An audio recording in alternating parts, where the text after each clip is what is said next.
5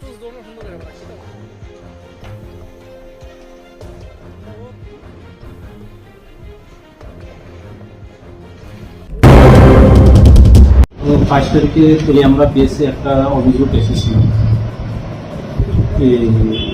এই অভিযোগের মূলে একটা কেস রেজিস্টার হয়েছে, যার সেকশন হচ্ছে 120B 153 505 এবং 469 471 IPC এবং সেকশন 67 অফ IPR দ্বারাই রেজিস্টার হয়েছে।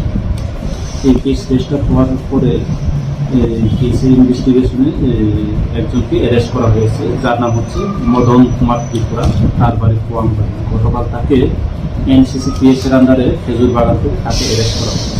আজকে তাকে কোর্টে ফরওয়ার্ড করা হবে। কি অভিযোগ ছিল তার বিরুদ্ধে এবং কে করছে? অভিযোগ, তার বিরুদ্ধে অভিযোগ ছিল এখন যে বিভিন্ন সোশ্যাল মিডিয়ায় যে পাতাল কন্যা জমাতিয়া এবং সিএম অনারেবল সিএম বিপ্লব দেবের তাদের ছবিগুলি বিকৃত অবস্থায় ভাইরাল করা হয়েছে সোশ্যাল মিডিয়ায়। এই অভিযোগের ভিত্তিতে তাকে অ্যারেস্ট করা। অভিযোগটা কে করেছে? অভিযুক্ত করেছিল কমলেন্দু।